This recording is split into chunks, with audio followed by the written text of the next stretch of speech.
Desertos. Como passarmos pelo fogo sem perdermos nossa fé. Pregação escrita por Gabriel De Luca. A vida nem sempre é fácil. Precisamos muitas vezes passarmos por alguns desertos. Pode ser no espiritual, no emocional, no físico, no profissional. E muitas vezes vem tudo junto e ao mesmo tempo, esse deserto. Como é difícil a gente enfrentar tudo isso. E esta provação que passamos chamamos de fogo. Não literal, mas é algo que passamos e dói bastante, dependendo do nível de deserto que passamos. Quase sempre no deserto estamos sozinhos, sem apoio de ninguém. Ficamos com medo. E esse medo pode se tornar angústia ou procrastinação. Mas mesmo assim, ainda temos que lutar pelo pão de cada dia, da coberta para o frio e buscar proteção. A gente às vezes pensa que no deserto estamos sozinhos. Mas mesmo a gente nem conseguindo falar com Deus, ou porque ainda não conhecemos a Ele, ou porque estamos sem força para pedirmos ajuda, Ele está sempre olhando por nós. Aí você pode estar se perguntando se Ele está vendo que estamos perdendo muitas vezes a fé, a esperança. Sofremos traições de pessoas que mais confiávamos. Não temos amigos para compartilhar nossas dores. Porque é difícil a gente confiar nas pessoas quando fomos muitas vezes feridos por elas. Não conquistamos profissionalmente, mesmo tendo semeado. Já nos sentimos desesperados, sem perspectiva, ansiedade a mil, vendo quase depressão, dores na alma, se transformando em dores físicas. Quem já não passou por algo assim? Ou ainda está passando? Este texto escrito pela minha amiga Roger Rodrigues fala muito bem sobre esse assunto. Quando a vida te joga no fogo, a pior coisa que você pode fazer é tentar fugir. Sentir dor é inevitável. Fugir dela é opcional. Ignorar não resolve. Fingir que não existe só atrasa a sua evolução. Se você está passando por um momento difícil, vá até o fim. Siga em frente. Mergulhe na dor, na frustração, no medo. Porque só quando você encara de frente, você se fortalece para sair do outro lado mais forte, mais sábio, mais resiliente. Você não escolhe sempre as batalhas que enfrenta, mas escolhe como enfrentar. E no fim das contas, o que realmente importa é como você atravessa o fogo. Eu digo 3 coisas. 1. As provisões básicas, Deus não vai deixar voltar. Se você crê nele, pode estar impossível no momento, mas no mínimo, ele irá prover para você sobreviver. 2. No deserto, você vai tirar as maiores lições para a sua vida. Lá que vai ser retirado tudo que não presta, inclusive amizades que não servem para você. Lá você vai se limpar da maioria dos seus vícios e pecados. Alguns que estão ainda no seu subterrâneo pessoal ainda vão ficar. Lá você será ensinado como agir nas principais dificuldades que você poderá passar futuramente. Lá você descobrirá seus dons e talentos. E alguns você vai aprimorar. Lá você aprenderá a enxergar e valorizará as pequenas coisas da vida, que são a essência da vida, que é o ser e não o ter. 3.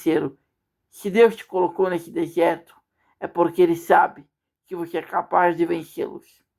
Ele te dará a estratégia certa, Não perca as esperanças e confie nele, que não no nosso tempo, mas no tempo de Deus, você estará pronto para colher das bênçãos que você plantou. E se nesse deserto você não tiver plantado coisas positivas, no deserto, com certeza, você terá aprendido a plantar, para que no tempo certo você possa colher. Mantenha a esperança. Agora eu vou falar um pouco, biblicamente, sobre o fogo que a gente sofre quando estamos andando lado a lado com Deus. Obviamente, iremos errar e pecar muitas vezes. Não somos deuses, somos humanos. Então, com certeza, teremos falha e pecados para corrigir todos os dias da nossa vida.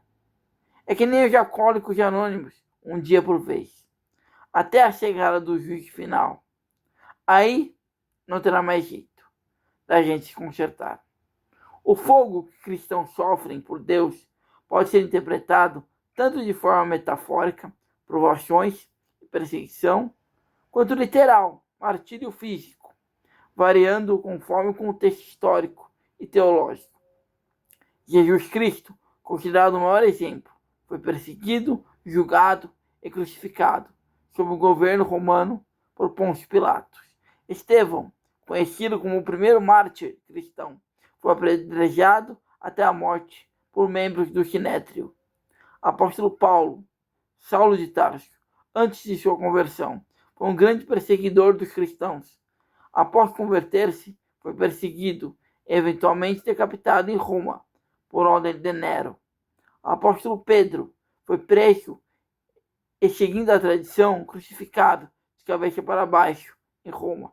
Tiago, filho de Zebedeu, um dos primeiros apóstolos a ser morto, passado ao fio da espada por ordem de Herodes. André, apóstolo que, segundo relatos, foi amarrado à cruz para ter uma morte lenta. João Batista, preso e decapitado por Herodes. Personagens históricos, perseguição romana e posterior. Policarpo de Esmira, bispo cristão, queimado na fogueira no século II, por recusar amaldiçoar Cristo. Perpétua e Felicidade, mártires, famosos da igreja primitiva, executadas na arena no início do século III. Contexto de perseguição na história. Cristão no Império Romano, sob imperadores como Nero, culpando os cristãos pelo incêndio de Roma.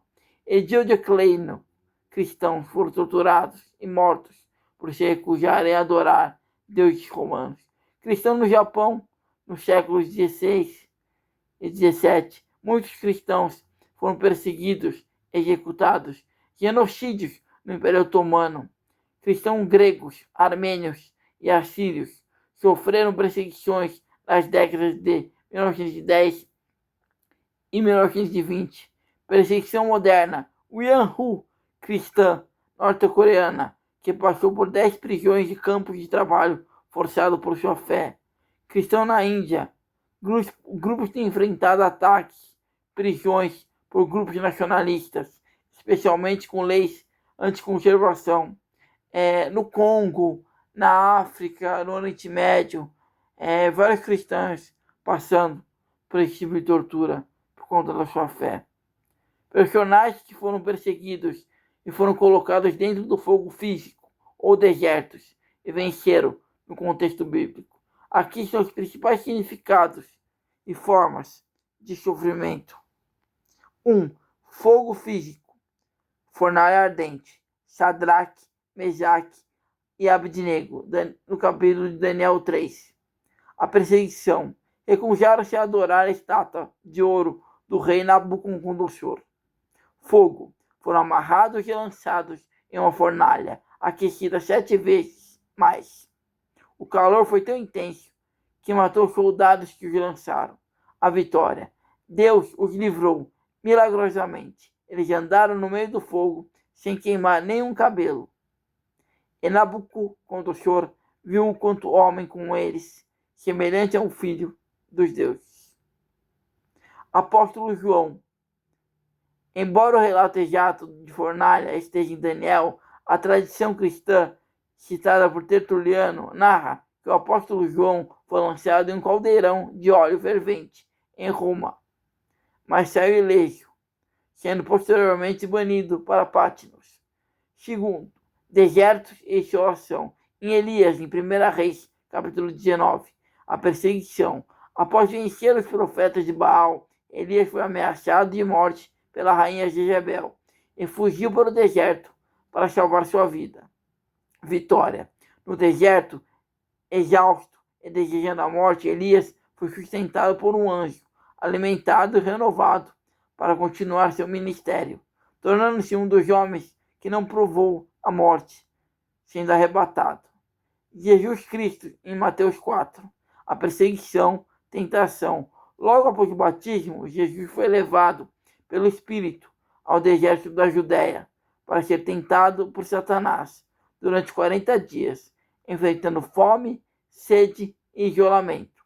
A vitória. Jesus venceu todas as tentações usando a palavra de Deus, saindo vitorioso e iniciando seu ministério público. Moisés, Êxodo 2:3. A perseguição. Fugiu do Egito após matar um egípcio para defender um hebreu, passando 40 anos no deserto de Midian. A vitória. O deserto transformou Moisés de um príncipe fujão a um líder forte, onde ele teve um encontro com Deus na sarça ardente, se tornou o libertador do povo de Israel. Em Davi, 1 Samuel 23. A perseguição. Foi perseguido pelo rei Saul, que queria matá-lo, vivendo como fugitivo no deserto de Zif, em lugares fortes.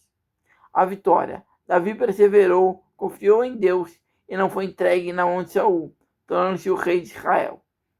Terceiro, o fogo das provações. Jó, livro de Jó. A perseguição. Perdeu filhos, bens, saúde, sofrendo intensas dores físicas e zombaria. Um fogo simbólico de dor. A vitória. Manteve sua fé e integridade, superando a prova e sendo abençoado com o dobro do que tinha antes. O fogo das provações. Martírio espiritual. Purificação e refinamento. O sofrimento é visto como o fogo de ourives, ou sabão de lavandeiro, que purifica a fé, refinando o caráter do cristão, como o ouro é refinado. Testemunho no sofrimento. Sofrer como cristão é entendido como uma oportunidade de testemunhar e glorificar a Deus, mostrando que a fé não se baseia em prazeres passageiros, mas na fidelidade a Cristo. Paixão e compaixão. Existe o fogo interno, descrito como uma paixão por Deus e compaixão pelos que sofrem, movendo os fiéis a viverem pelo reino de Deus até o fim. O fogo do martírio físico e perseguição. Perseguição histórica. Nos primeiros 3 séculos, cristãos enfrentaram perseguição severa no Império Romano, sendo lançados em arenas, mortos e em cargos notórios, sob Nero, queimados vivos. Perseguição contemporânea. Cristãos em várias regiões continuam a sofrer perseguição, incluindo ataques terroristas, queima de igrejas e vilas, resultando em mortes por incêndios, como relatado no caso de comunidades atacadas por grupos extremistas. Fogo do Espírito Santo versus fogo estranho. Fogo do Espírito Santo é visto como uma força de transformação, amor e renovação que arde dentro do cristão. Fogo estranho, expressão usada para alertar contra interpretações distorcidas da fé ou práticas que não condizem com a doutrina bíblica. O fogo como punição, perspectiva teológica, o juízo final. Fogo eterno, o lago de fogo, é mencionado como o destino final da rejeição a Deus, simbolizando a separação definitiva e o juízo. Em resumo, o sofrimento pelo fogo é visto na tradição cristã como uma prova de fidelidade, um martírio que pode ser tanto espiritual no dia a dia, quanto físico na perseguição, com a promessa de purificação e, eventualmente, recompensa eterna.